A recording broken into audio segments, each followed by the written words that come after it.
Губазік паведаміў пра затрыманне фуры з порахам. Беларускі рубель можа патаннець. Што за небяспечны хантавірус, які можа трапіць у Беларусь? І мы патэлефанавалі ў Нясвіж наконт шматпакутнага помніку да года жанчыны. Што нам адказалі?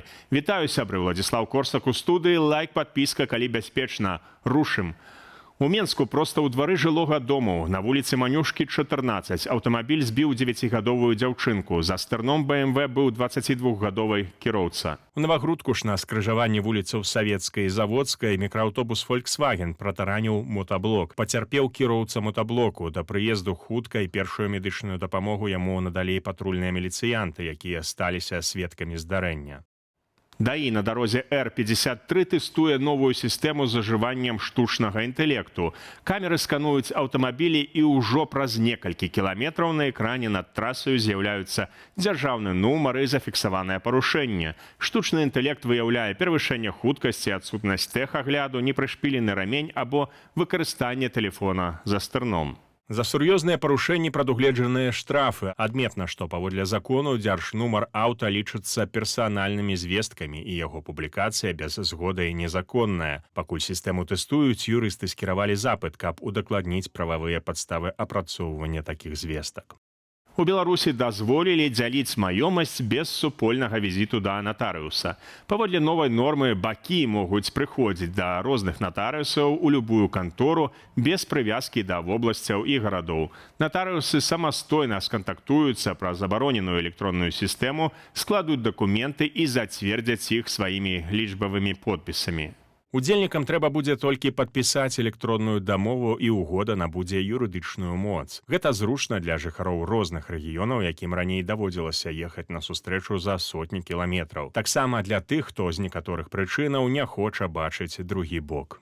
На круізным лайнеры МВ «Гондзюс» у Атлантычным акіяне зафіксавалі ўспышку хантавіруса, небяспечнай інфекцыі, што можа маскавацца пад звычайную прастуду. Паводле апошніх звестак загінула сямейная пара з Нідерландаў.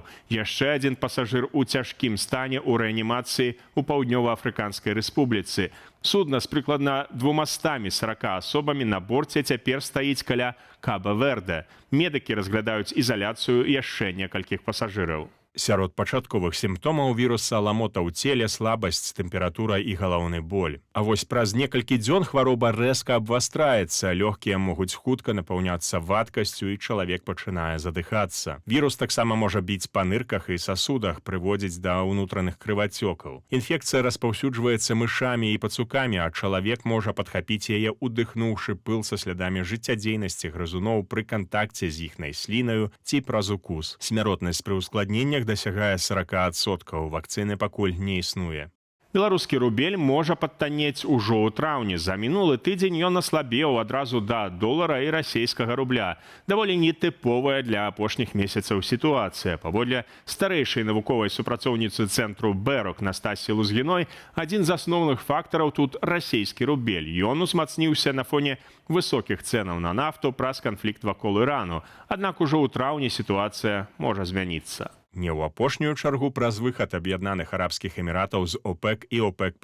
У выніку Арабскія Эміраты перастануць прытрымлівацца ўстаноўленых гэтымі арганізацыямі квотаў, што можа знізіць нафтавыя кошты на сусветным рынку. Дадатковы ціск можа стварыць і палітыка Расеі. Урад гэтай краіны разглядае аднаўленне бюджэтнага правіла, што павялічыць попыт на замежную валюту. На гэтым фоне беларускі рубель можа надалей слабець. Былы палітзняволены беларускі журналіст Анджэй Пачобут заявіў у інтэрв'ю газета «Выборча», што хоча паспрабаваць вярнуцца ў Беларусь. Са словаў Пачобута, ён гатовы нават да таго, што зноў апынецца за кратамі. У адказ на пытанне польскага журналіста, а што, калі ўпусцяць і зноў пасадзяць, Анджэй адказаў: «Пасяджу, цяжка. Нельсан Мандэла столькі гадоў сядзеў, салдаты арміі краёвай сядзелі». Пачобут распавёў, што пытаўся пра тое, ці здолее ён вярнуцца у афіцэраў КДБ і што яму абяцалі такую магчымасць. Пра гэта пачобуту, у тым ліку асабіста сказаў чыноўнік, які назваўся работнікам адміністрацыі ўзурпатара. Паводле чыноўніка гэта абяцаў сам Лукашенка і паказваў былому палітзняволенаму фотаздымак, з якога вынікала, што ў гэты абмен уцягнуты амерыканцы. Анджэй Пачобут сядзеў за кратамі з 25 сакавіка 2021. Сярод іншага за распальванне нянавісці і дзейнасць, скіраваную супраць бяспекі дзяржавы. Яго вызвалілі 28 красавіка 26 года ў межах абмену паміж Беларусю і Польшчаю паводле формулы 5/5. Губазікаўцы справаздачацца пра перахоп буйной партыі выбуховых рэчываў, быццам бы увезенай з-за мяжы. Маўляў, супольна з берасцейскай мытняй яны выявілі двух падазраваных 35-гадовага жыхара Берасця і 37-гадовага жыхара Маларыцкага раёну, якія зарганізавалі канал пастаўкі выбуховых рэчываў з Польшчы на тэрыторыю Беларусі. Пад кантролем міліцыянтаў падазраваным далі даставіць забаронены груз і захоўваць яго на складзе ў Берасці. Падчас жа спробы адправіць груз у Расею на трасе М1 затрымалі фуру, якая належыць берасцейскай арганізацыі. У ёй быццам бы знайшлі і сканфіскавалі 32 кілаграмы пораху. Супрацоўнікі ЖКГ ў Нясвіжы зноў перарабляюць памятны знак, усталяваны каля высаджанай алеі да года беларускай жанчыны. Аб'ект з'явіўся ў горадзе ўсяго каля 10 дзён таму. Днямі памятны знак у Нясвіжы, які шмат каму нагадваў надмагілля, замянілі новым. Да асновы, зробленай з каменю, дадалі і металічную дошку з такім самым афармленнем. Але і тут бяда. Зрабілі памылку ў расейскамоўным надпісе. Замест Мінскай обласці атрымалася обласці. Журналістка Белсату патэлефанавала ў райвыканкам як мясцовая жыхарка і запытала, што будуць рабіць з обласцю. А что, будете снова исправлять? Ну да, я думаю, будут те, кто делал, да. ЖКХ видела, это они устанавливали. Ясно. Просто я читала в новостях, что его переделывали, уже опять будут, получается, за бюджетные деньги переделывать памятник этот. Они делают ни то не было сделано за бюджетные деньги. Ага, ясно. Угу. А почему вообще вы переделали? Сначала же он был черный такой, я видела. Думаю, из-за общественного резонанса. У Крамлі ўзмацнілі захады бяспекі вакол Уладзіміра Пуціна на фоне асцярог замаху і магчымага перавароту. Пра гэта гаворыцца ў справаздачы выведкі адной з краінаў еўразвязу, якая трапіла ў распараджэнне важных гісторый CNN і Financial Times. Дакумент апісвае ізаляцыю расійскага прэзідэнта, канфлікты паміж сілавымі структурамі і называе Сергея Шайгу патэнцыйным фактарам дэстабілізацыі. Паводле дакументу, з пачатку сакавіка сёлета Крэмль застаецца у стане павышанай трывогі. Пуцін асцерагаецца выцеку адчувальнай інфармацыі, а таксама змовы або спробы перавароту. Асобна згадваецца страх перад замахам з выкарыстаннем беспілотнікаў, прычым, як сцвярджаецца, пагроза можа ісці не толькі звонку, але і ад прадстаўнікоў расійскай эліты.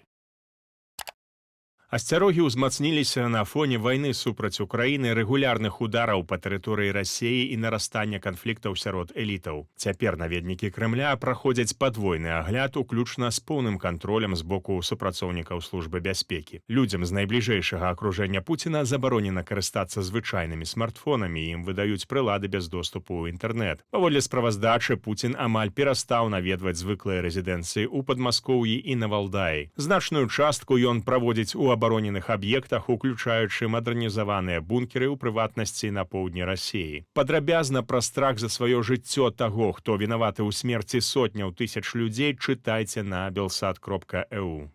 Адразу два пясчаныя віхры ўзняліся на Гарадзеншчыне каля вёскі Навасёлкі. Да тарнада, дзякуй Богу, тут яшчэ даволі далёка, аднак відовішча ўсё роўна даволі эфектнае. Без каментара.